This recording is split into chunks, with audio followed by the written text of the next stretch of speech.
Me doing what I want to do every day means I'm doing plenty of things every day I don't want to be doing in the micro, right? There's the next meeting, this fire, but in the macro, I'm playing the game. I'm the captain of this ship, and on sunny days, I get to enjoy it, and when the storm hits and our boat might tip over, I've got to have my hands on the wheel, and I've got to fix it. That's where I want to be forever. Gary, this is such a joy to do. As I said to you beforehand, 7 years of me waiting, but I'm so thrilled that you joined me. So thank you so much for joining me today. Thanks for having me, Harry. Glad to be on the show. Not at all. I would love to start, and before we dive into the real meat, just set some context. How did you make your way into the world of investing and tech first before we dive into the meat? You know, I never knew about investing. When did I invest in Twitter? 2007? I was 32 years old the first time I made an investment. I had never really even heard about angel investing. The world was very different back in 2006. Now it is common practice. Most kids think about being an investor. You have 13-year-olds, on Robinhood and NFTs. And so I was 32. I never thought about it prior, but I got into social media, Web 2.0, and I started to go to things like South by Southwest and this and that. I didn't have a lot of money because I was working in my dad's liquor store, not getting paid a lot, and all the the stories I talk about of like building a big business but not getting a lot of dollars. So I didn't have a lot of money. So when I first heard like they put 100,000 into this guy put $1 million into, I was like, that's not for me. I don't have that kind of money. Then I started realizing like, oh, you could write a $25,000 check, this, that, and the other thing. And then one thing led to another, and I became very friendly with, several people on the small 10, 15, 20 person Facebook team, including their founding CTO, Blaine Cook. I started becoming friendly with Kevin Rose, who was the founder of dig.com, and who's now very big in Web3 with Moonbirds. I started getting in the mix. I started reading TechCrunch, and I was like, oh man, there's like this whole world. And then Blaine Cook called me and said, I'm leaving Twitter, and I'm really not happy and want to just sell all my shares. Just want to wipe my hands of it. And I know that you're a big believer, Gary, and you've been really nice to me, and I think you get it bigger than just the way the nerds and I see it. And would you like to buy some of my equity? And I said, yes, sir. First, I spent like 5 minutes trying to talk him out of it. But then I bought it. So it was my first transaction ever. I had to find a law firm in New Jersey. I found one. The junior guy that was ascending to partner was a man by the name of Mark Yudkin. He now is the COO and my general counsel of my whole world. So from the first investment I ever made. Several months later, Randy Zuckerberg called me, said, Mark and I wanted to reach out. Our parents are selling some of their stock because they want to buy a house in California to be bi-coastal to be near us. Would you like to buy Facebook stock? I said yes. That was the biggest check I'd ever written. That was a 6-figure check. It wiped pretty much all my savings out. And then finally, and by the way, that's ironically, this is crazy. This is actually their certificates from Tumblr and Twitter of my investments. Then finally, in that same year, David Karp and I became friendly. He came to the wine library and I said, David, I really want to invest in Tumblr. I think you're the next big thing. And the first 3 companies I invested in my entire life as an investor were Facebook, Twitter, and Tumblr. Tumblr sold for $1 billion to Yahoo. A couple years later, Facebook and Twitter obviously went IPO.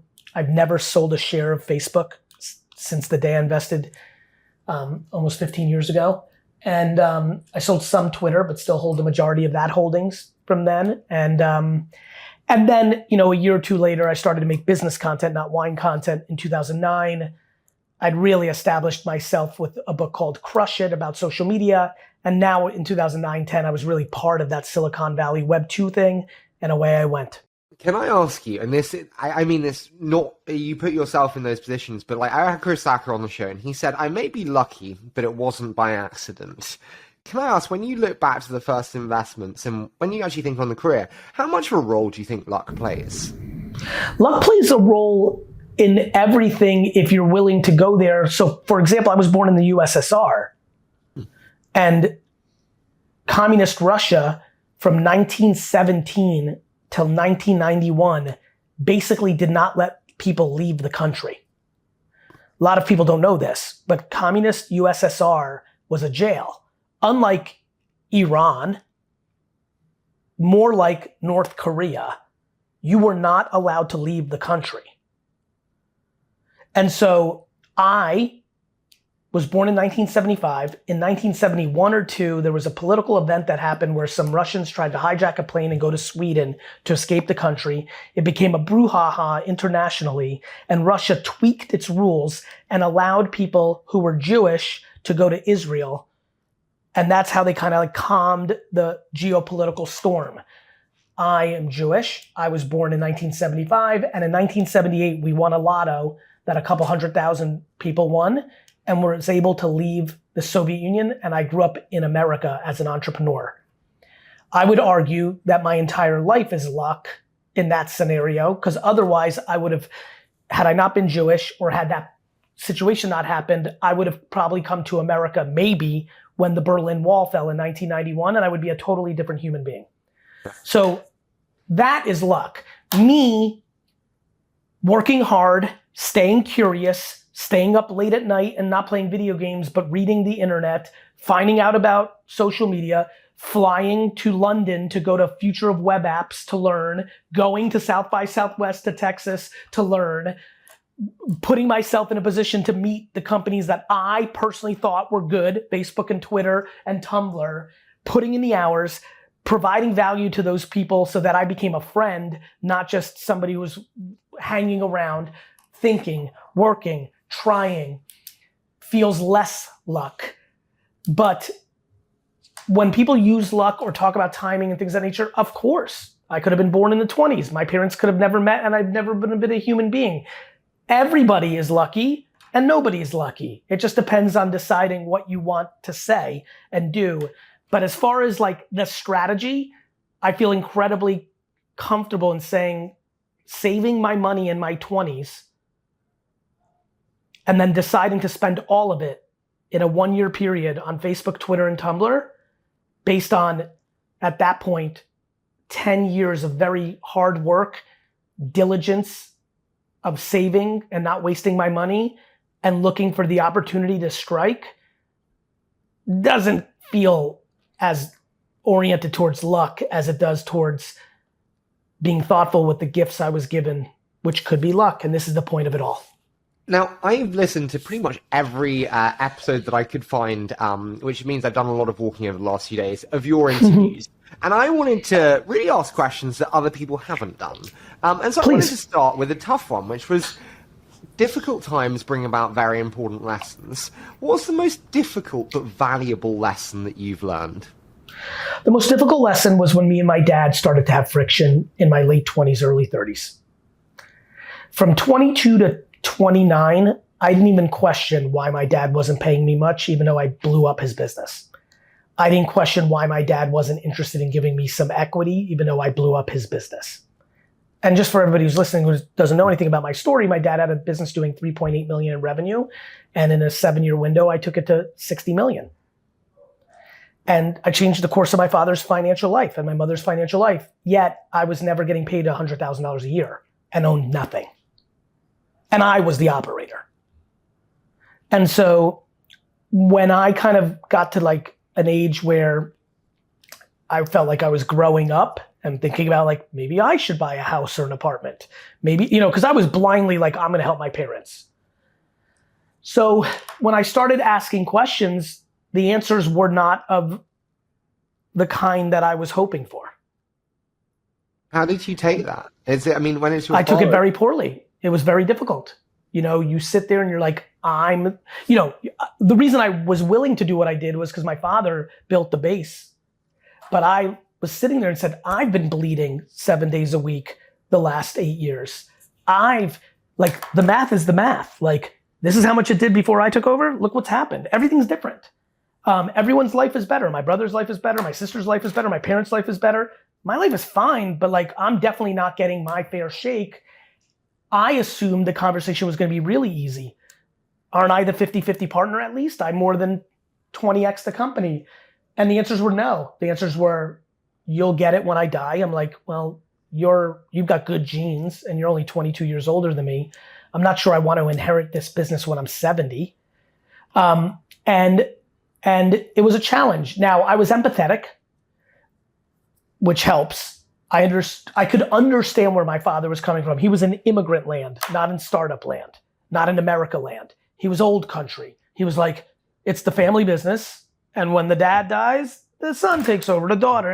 And so I understood, but it was very, very challenging. Not to mention that he was in charge of building the new store. He was the general contractor of this new store, which was 2 years behind and 5 times over budget. So on top of everything else, I'm frustrated with him because I don't think he's delivering the promise that I'm delivering.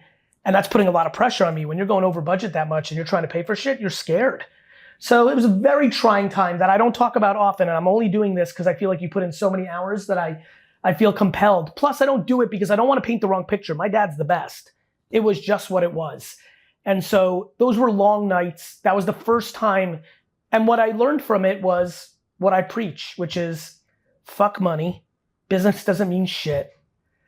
Your family, life, happiness. And I am proud to say I was the bigger man, that I feel like I had plenty of opportunities to turn it into a much more contentious, negative situation. And instead what I did was I built infrastructure around myself, made myself capable of moving on at some point without detrimenting the business.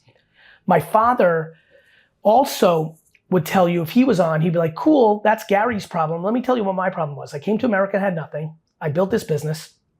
Yes, my son came and crushed it. But yes, I was maybe winning financially more than he was, but I had lost my identity. I went from being Sasha, the man at Shoppers Discount Liquors and Wine Library, to the people I've been doing business with for 20 years, wouldn't even return my call because everyone knew Gary was running shit and Gary was the guy. My dad's only 22 years older than me. So when I'm the man at 24, and my dad was 46. To remind everybody listening, I'm 46 right now.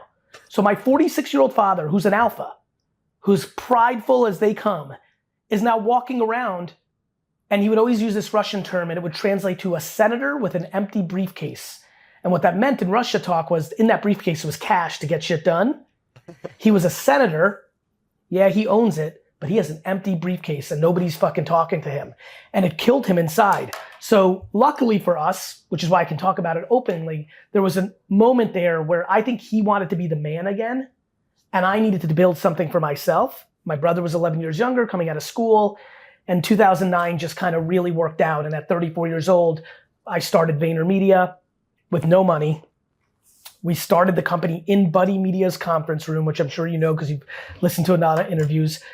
And I'm very proud of what we've built from zero and scratch with no cash. And did that experience impact how you think about bringing up, encouraging your children today, the words you use, how you incentivize them? You know, it's funny. Yes, but more of how I encourage all of you. You know, what I know about my kids, even at this age, is they're still forming who they are. But, you know, there's a high propensity that my children are not going to be as interested in being I don't think my children are purebred entrepreneurs the way I was. They're different. And that's amazing. I want people to be who they are. I don't want them to be like me.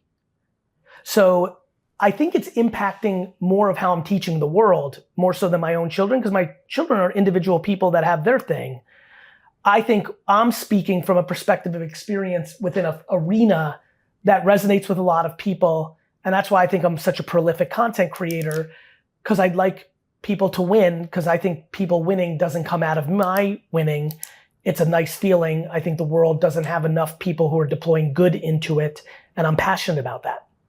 When I listen to so many of your shows, and when I listen to you now, the thing I get is like security. The wisdom comes through and the assuredness comes through. And bluntly, it never sounds like you have self-doubt or insecurity when I was listening. And I was just intrigued.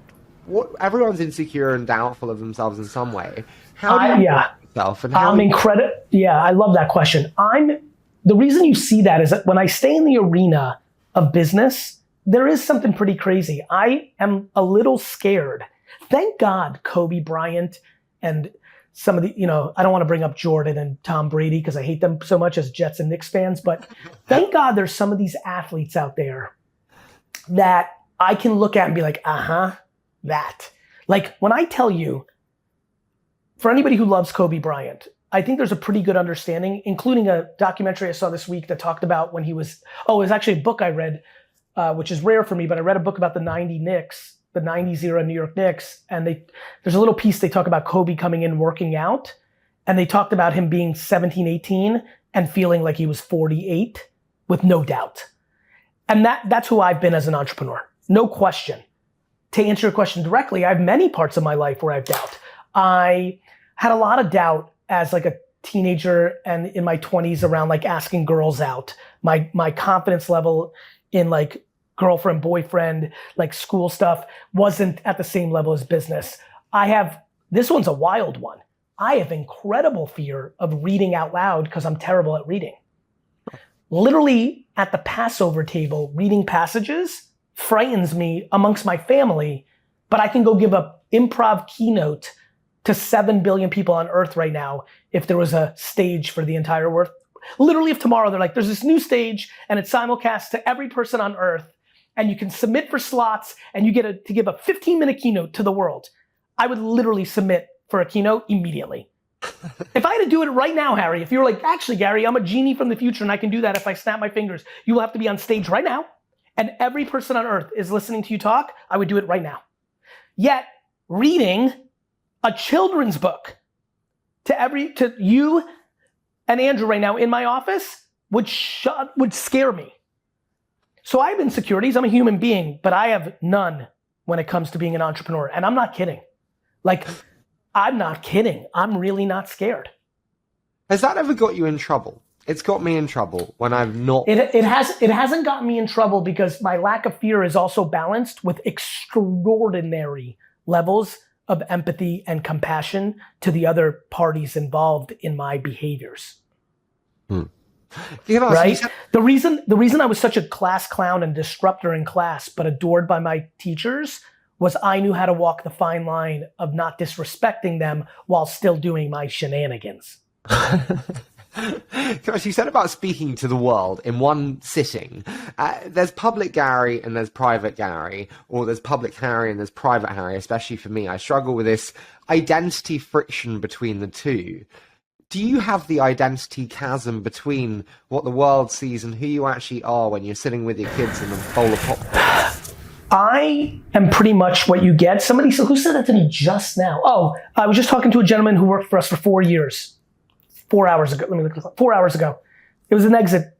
And the way you dream it up when you're the kind of entrepreneur I am, this was purely like, I love you, I thank you, and I'm here for you. And that person saying, I love you, thank you. It was perfect. I can't even say anything bad in 4 years. This was a better financial, bigger opportunity. I'm about to hang up because, hey, and we didn't interact a lot. I did interview him 4 years ago and hired him, but we didn't interact a lot after. He goes, can I just say something? I'm like, of course. What's up? He said, you've gotten really popular and known since I've worked here. He goes, I'm probably asked 13 times a day and I only know like 15 people. This is his whole shtick of what's Gary really like? And he goes, it's really cool to tell those people, whether they're cynical or they're major fans, that he's exactly what you see. I am who I am in the context professionally behind the scenes with my team at a Vayner that you see. To your point of like, who am I as like a brother, as a son, in my personal life, I'm contextually who I am there. But obviously, that's a different human being. But it's not like I'm a dick face or I'm reserved. I'm high energy, I'm kind, I'm pumped. It just formulates differently. It's like, let's go to the park or let's watch TV. And by the way, on the flip side, depth is really just more of like, sometimes it's not watch TV or like go to the park. It's actually just sitting and talking. I love doing that. But it's very easy for me to reconcile the public output of content versus the things I want to keep private.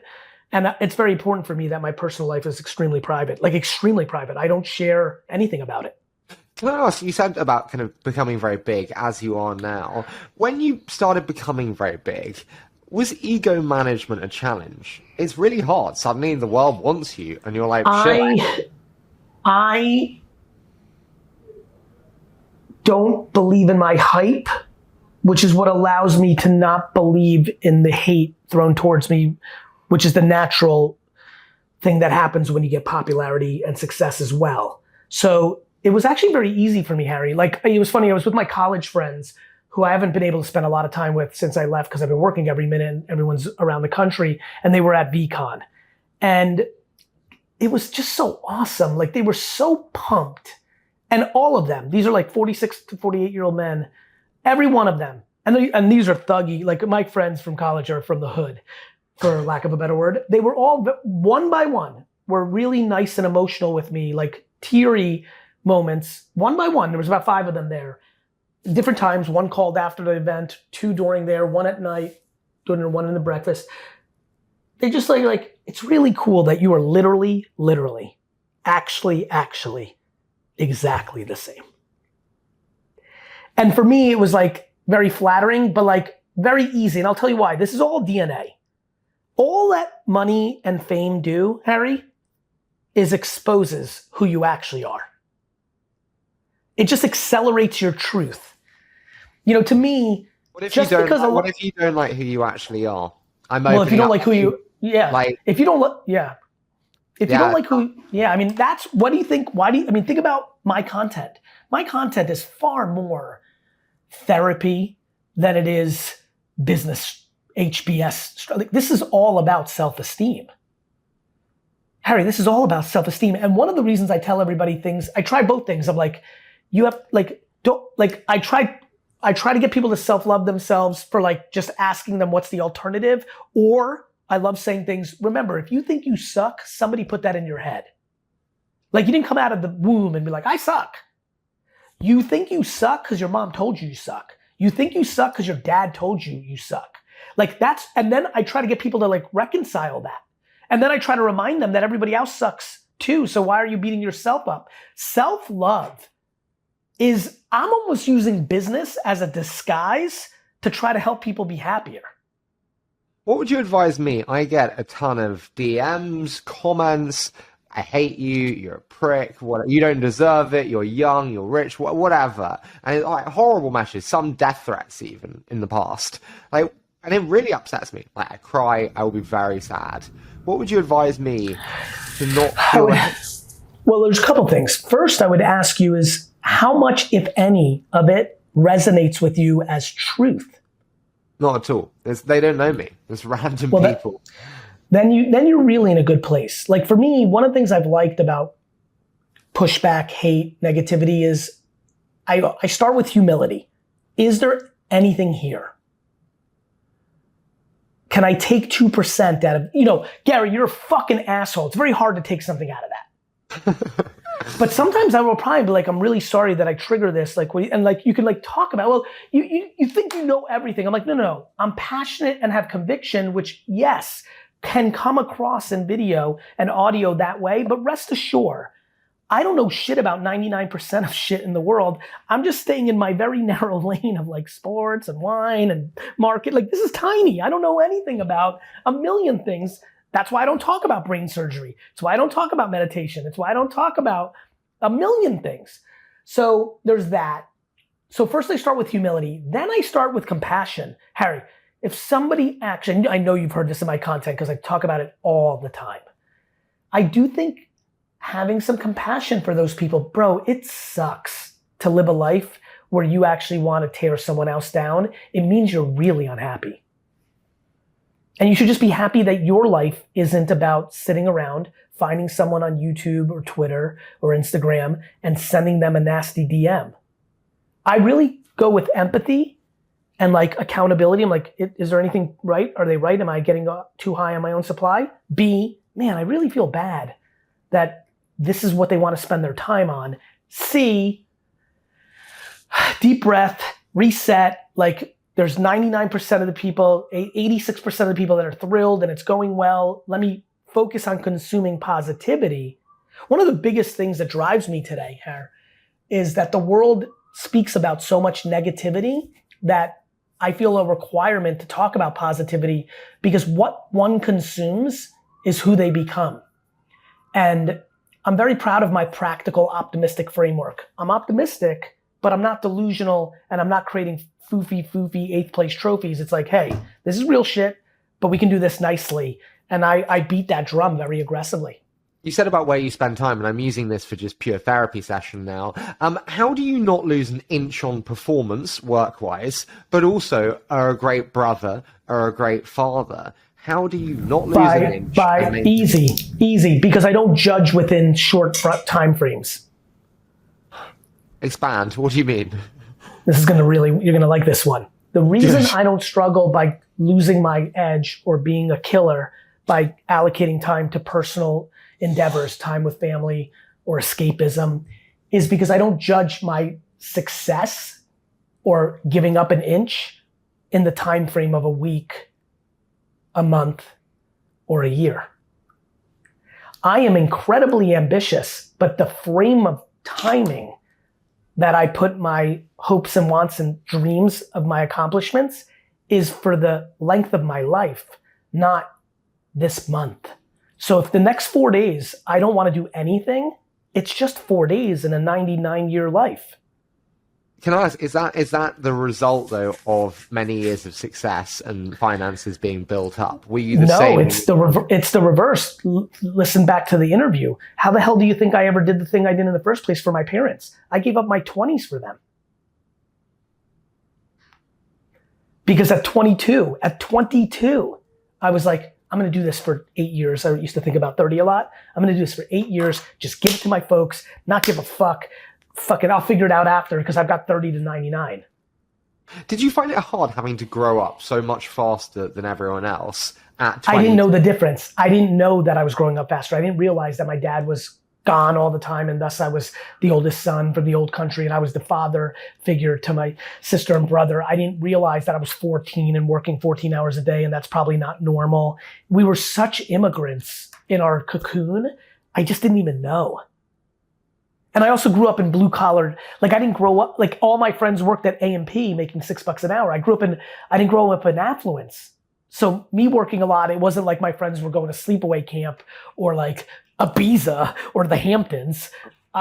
Everybody else was kind of doing either sitting at home and being a good student or working at fucking McDonald's, you know what I mean? So I wasn't in an environment where I felt like I was the most extreme of everybody, but I also loved it. I loved being a business person. That realization causes you to make a decision. You've said before that changing your mind is a strength. How do you know when to give up on something versus when to persist and fucking nail it? Love that question. I like giving up on something when I no longer like it, regardless of the financial outcome. Huh. I try to capitalize against being content, satisfied, and happy, not maximizing the financial aspect of the situation at hand. Does everything have a price? And that, I'll answer that one in a minute. And that is the reverse of what people think. To your question earlier, most people think this mindset and who I am comes because I have money. Back to my college friends, I have money because I had the mindset when I had no money. It's the reverse. I knew that I was happy at 25, making $48,000 a year, buying nothing, so I could be happy forever. So who gives a fuck? Because making $1 million wasn't going to be my happiness radar. And yes, everything has a price. Everything does have a price because the reality is, well, it's a funny game. Like, it's funny as I'm answering how I'm thinking about this. I'll give you an example. I'm answering yes, everything has a price because in reality, I believe that. But I just thought of something. If somebody came to me and said, I will give you $100 billion in cash, but you can never work again. You must fully retire, meaning the cliche thing, must go on a beach in a very nice place and actually do nothing besides drink beers, walk on the beach, look at the sunset, fish. We'll give you fishing, which I like, kind of fun here and there, right? I would not take that. I would not take that. That would break my soul. I would die. You know how sometimes people lose, this is gonna land for you and Andrew's in the background here. When you see like an 88-year-old person lose their spouse and they die like a week later, and you're like, Grandpa died of a broken heart. He couldn't live without Grandma, but he was perfectly fine a week before. There's a part of me that actually believes that I have that with work. I've said this often, and it means you've heard it because you consumed a lot. It is my great hobby. Whatever anybody loves the most, everybody listening, whatever you love the most, skiing, sailing, fishing, basketball, traveling, frisbee, beer making, watching movies, whatever it is, like everyone listening and watching, stop, tell me the number one thing you like more than anything in the world. For me, that is being an entrepreneur. I want to do 3 quick fire questions. They're under a minute each, so we'll get it done. First one is, what have you recently changed your mind on, Gary? Oh, that's a great question. What have I changed my mind on how big of a platform Facebook is. One of the coolest things for me right now is that I'm back into being obsessed with content on Facebook because the math of supply and demand of attention on it has flipped aggressively with iOS 14 update and everybody kind of going away from it, spending ads, but yet still there's a lot of people consuming it. So the most recent thing is very narrow. It is my content strategy on Facebook. I mean, there's an episode in that, to be fair. What's the greatest accomplishment of your life, in your mind?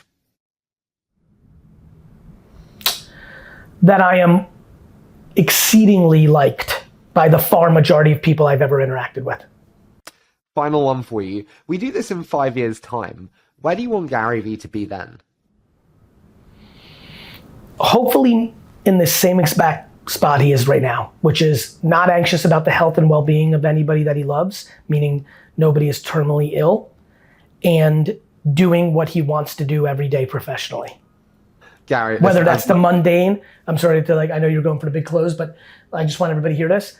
Me doing what I want to do every day means I'm doing plenty of things every day I don't want to be doing in the micro, right? There's the next meeting, this fire, but in the macro, I'm playing the game. I'm the captain of this ship, and on sunny days, I get to enjoy it, and when the storm hits and our boat might tip over, I've got to have my hands on the wheel, and I've got to fix it.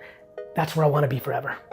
Gary, this has been amazing. You are a hero. I so appreciate the time, and honestly, Thanks, thank Harry. you so much. Stay safe.